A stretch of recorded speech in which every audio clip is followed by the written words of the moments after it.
Allez, Boker Tov, Shabbat Shalom Borach. Alors, on a une très très très belle paracha, Be'ezrat Hashem, paracha de Kitavo. On était à Kitetse, on arrive à Kitavo. En général, quand tu sors, après tu reviens. Enfin, vaut mieux revenir, parce que d'accord. Mais une belle paracha, beaucoup de mitzvot dans cette paracha. Une des mitzvahs importantes, c'est au début de la paracha. On en parlera pendant Shabbat, d'accord. C'est l'Yan de la Zdaka. L'Yan de la Zdaka. Alors ici, je voulais ramener les paroles du Rav ici, très importantes, puisqu'on est le mois de... On est pendant le mois de Elul, on arrive à Rosh Hashanah, et la Gemara nous dit dans Maseret Rosh Hashanah, Shlosha Dvarim, il y a trois choses qui déchirent un mauvais décret, Chaz v'Shalom. Il y a trois choses qui déchirent un mauvais décret, qui sont Tfila, Tshuva, ou Tzedaka, Ma'avirin Roa Gzera. La Tshuva, on en parle de long en large, depuis longtemps, la Tfila et la Tzedaka, Ma'avirin Roa Gzera, d'accord? Alors il dit ici le Rav, Tov l'arbot bizdaka la malé Torah vanim bere Rosh Hashanah. Il est très important et très bien et très conseillé de multiplier les actes de bonté, donc de tzedaka, de chesed, de tzedaka, de charité. Précisément, au amalé Torah, à ceux qui se donnent à l'étude de la Torah matin, midi et soir, ve'aniim et aux pauvres, aux personnes qui ont du mal à s'en sortir, aux pauvres, familles pauvres, bere Rosh Hashanah. Ou Gvar Nehemar, comme il y a écrit dans la Mishlei, il dit Shlomo HaMelech, Utzedaka tatzil mimavet. La tzedaka, elle sauve de la mort. Venehemar, et en plus il y a écrit encore une fois dans Daniel, Vechataecha bizdaka prok. Il dit, le prophète Daniel, Vechataecha, et tes péchés, bizdaka prok. Par la tzedaka, rachète-les. Tu peux racheter kaviachol tes péchés par la tzedaka. Alors, c'est pas que tu les rachètes et tu vas les revendre. Attention. C'est pas bien ça, d'accord? Ça veut dire quoi? Ça veut dire que par la tzedaka, le fait de racheter tes péchés, ça veut dire que tu vas te faire pardonner de tes péchés. La tzedaka, elle a ce pouvoir, et pas un pouvoir magique, on a compris pourquoi, on va l'expliquer. Mais en tout cas, la tzedaka, elle a le pouvoir de pouvoir effacer les avérotes qu'on a pu commettre. Alors ici, il y a écrit comme ça. On apprend ça de deux psukim. Le premier, c'est la tzedaka, elle sauve de la mort. Alors vous vous rappelez ce qu'on avait dit pendant cet été, si on peut se réclamer ainsi, j'ai un petit chidouche. Ouais, ça arrive des fois comme ça, je me lève, je pense à Igal et tout d'un coup, tac. Voilà, petit chidouche. Igal vraiment Bemet Blainara. Et donc, t'as vu comment il chauffe? Ouais, laisse tomber. Non, quand j'étais au Kenyon à Ranana. Ouais, écoute pas. Et donc écoutez bien, il y a écrit Uzdaka Tatsil Mimavet, d'accord? La Zdaka, elle sauve de la mort. On avait expliqué dans les shiurim qu'on a fait depuis 50 ans ensemble, d'accord? Que lorsqu'Akadosh il a créé le monde, on avait expliqué que Dieu il a créé le monde par intermédiaire des Otiot Torah, par les lettres de la Torah. Comme on a expliqué même par rapport au Chodashim, par rapport au mois, d'accord? Comme il dit Sefer Yetzira, à chaque mois de l'année correspond une lettre de la Torah qui correspond à un mois, qui correspond à une tribu, qui correspond à un signe astrologique de cette tribu-là, et qui correspond à une des permutations du nom divin de Yudke Vavke. Vous vous rappelez? Magnifique. Comme il y a écrit, Be'asara Mamarot Nivra Olam. Dieu il a créé le monde, Be'asara Mamarot. Il a créé le monde avec 10 paroles. Alors les paroles c'est quoi? Les paroles sont des phrases sont des mots, les mots sont des lettres. Donc on vient te dire que Dieu il a créé le monde à partir des lettres de la Torah. On avait expliqué, selon ce que nous ramène Rabbi Nachman, dans l'Écoute Moran, quelque chose de magnifique au nom du Zohar, et c'est très très très beau. En vérité, tu vas voir et comprendre ce qu'on vient de dire maintenant, exactement comme quand tu étais l'Abdil à l'école, on t'a appris la physique. Quand on t'a appris la physique à l'école, on t'a expliqué qu'en vérité, la matière, elle est faite d'atomes. D'accord? Et quand tu vas, par exemple, on a tous fait l'expérience, d'accord, tu vas prendre de l'eau, mais derrière une bouteille d'eau, on va t'écrire la composition de l'eau. C'est une composition de l'eau. L'eau, c'est l'eau, je comprends pas. Non, mais l'eau, c'est l'eau. Quel rapport? Alors là-bas, derrière, on te dit... D'accord, H2-1, Ca2+, le calcium, je ne sais pas ce qu'il y a dedans, d'accord, bon, ok, je ne me rappelle plus, potassium, calcium, d'accord, ce sont quoi? Ce sont les atomes avec le nombre d'électrons qui vont graviter autour.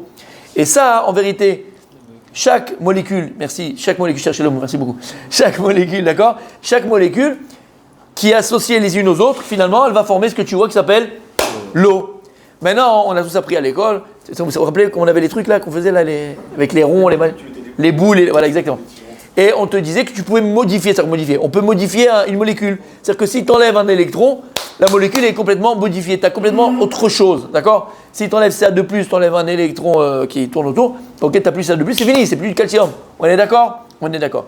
C'est-à-dire que tu vois qu'au niveau physique, comment Akadosh Baruch Hu kulam bechokma sita, comment Akadosh Baruch Hu, avec quelle intelligence il a créé le monde, chaque création et chaque créature, elle a ses propres molécules qui font ce qu'elle est au niveau de la réalité. On est d'accord?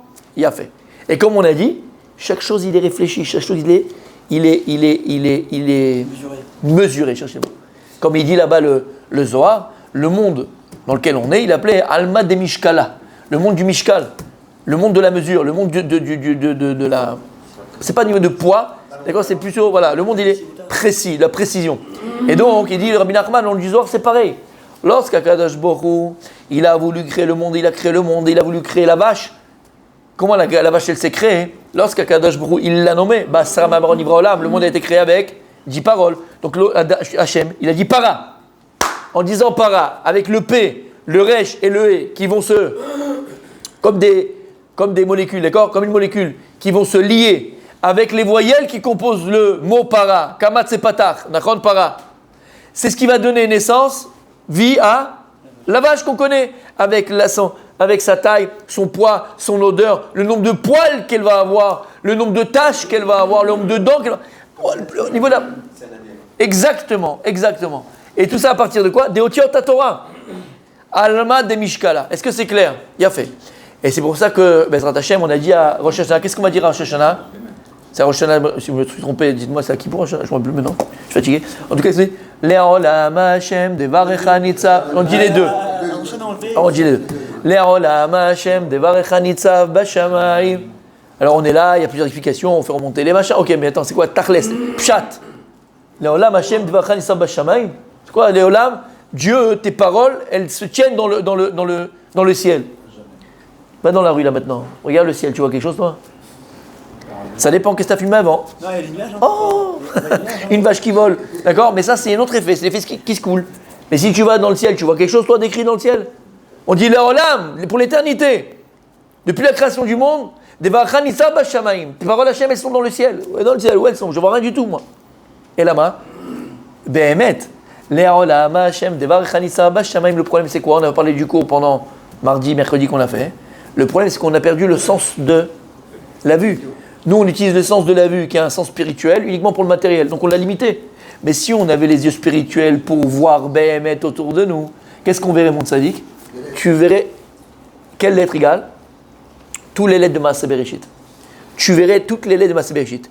Et en vérité, c'est pour ça qu'il y a écrit que Behemet, Adam Rishon, il pouvait voir Misof Olam Bat Sofo. Il pouvait voir d'un bout à l'autre du monde. Mais qu'est-ce qu'il voyait en vérité? Il voit les lettres de la Torah. Et si tu as les lettres de la Torah, tu as quoi? Tu as toute la création, du début jusqu'à la fin, et de toute l'humanité, de tout le monde. Le'olam Hashem v'raner dit ça b'shamayim. Shamata. Il a fait mal, écoute bien. Il y a, dans notre génération, mais de génération en génération, des tzadikim, talmidei chachamim, chez Toratam Umanutam, il dit Baal Shem Tov, que toute leur vie, toute leur existence, ils le mettent dans la Torah Kedosha. Cet or, cette lumière, avec laquelle il permet de voir que Dieu il a créé dans la création, que Dieu il a créé au départ la création du monde. Où il l'a caché, la Gemara dit, Ganouz, il l'a caché dans la Torah Kedosha. Il dit celui qui a mal Batora, Lishma Behemet, il peut retrouver le or, cette lumière-là qui va éclairer ses yeux pour arriver à voir les paroles d'Akadosh Baruch Hu. Et des fois tu vas voir un tzaddik, il te dit avant, après, comment, à l'âge de 3 ans, comment t'es tombé du vélo. C'est pas possible, c'est un marabout, c'est magique. Pas du tout. Qu'est-ce qu'il fait le tzaddik? Il va tout ce qu'il y a dans tout ça. Il lit. Lui, il lit comme un journal ouvert. Il lit.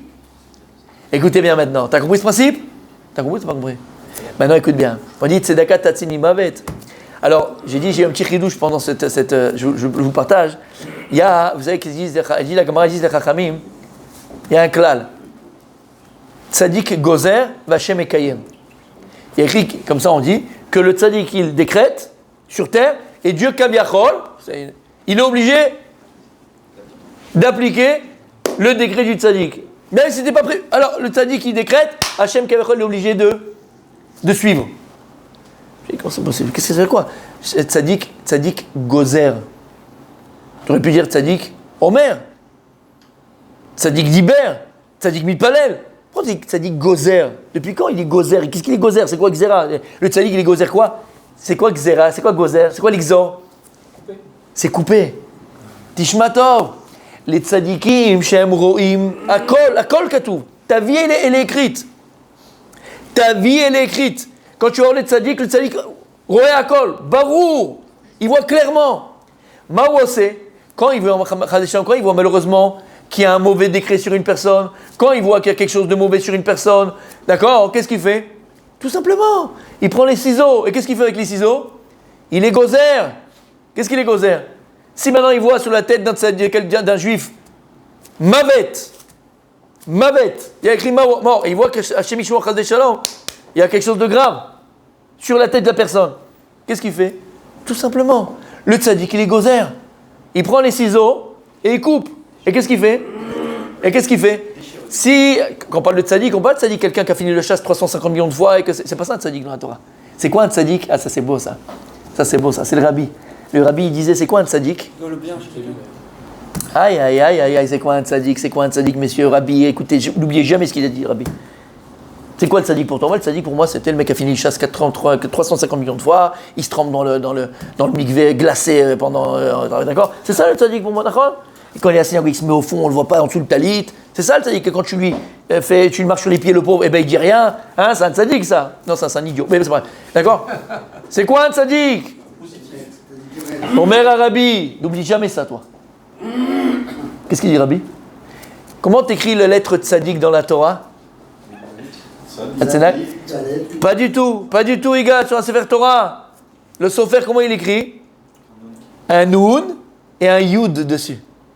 Il écrit le tzaddik. Alors vous savez comment on dit en yiddish, un juif? Yid, c'est un Yud. Yid. Il dit, c'est quoi un tzaddik? C'est quelqu'un qui est capable de prendre un Yid sur son dos. Ça, c'est un tzaddik. Le Noun, il porte le Yud sur son dos. Et ça fait un tzaddik. Quand toi, tu es capable de porter un Yehudi sur tes épaules, quand ça va pas bien, quand il a du mal à avancer, quand il a des problèmes, et tu vas l'aider, et tu es tourné vers lui, et tu es chesed avec tes frères juifs, et tu ne les laisses pas, que ce soit Rouhani, Gashmi, tu es tourné vers tes frères juifs, et tu es capable de le prendre sur ton dos, ça, c'est un tzaddik. Shamata, le tzaddik, comment il est tzaddik? Pour une simple bonne raison. Qu'est-ce qu'il a le tzaddik que nous, on peut perdre? Il a toujours, Arin Tova sur chaque juif. Et ça qui fait un manik Israël. Un manik Israël, un dirigeant d'Israël, c'est quelqu'un qui ne dira jamais du mal du peuple juif. Moshe Rabbeinu. Mechinina misifrecha. Maintenant, ça va, c'est bon. De toi, il va sortir un autre peuple. Tu te plains? Non, ça ne sert à rien tout ça. Efface-moi de ton livre. Mais tu laisses le peuple juif vivant. Lorsqu'il va prier à Kadosh Baruch Hu être un âne, fais-moi rentrer en Eretz Israël. À la fin, il y a écrit qu'Akadosh Baruch Hu lui a dit, Atkan, maintenant tu vas, écoute bien, il dit le Midrash dans Parashat Vayelech, à la fin de Midrash Rabbah, je crois que c'est Vayelech. Et là-bas, il dit le Midrash, Akadosh Baruch Hu dit à Moshe Rabbeinu, Moshe, allez, vas-y, Nitzarta, t'as gagné, tes tueurs sont trop forts, tu vas rentrer en Eretz Israël, il n'y a pas de problème. Il dit, mais stop, attends, juste une chose, sache une chose.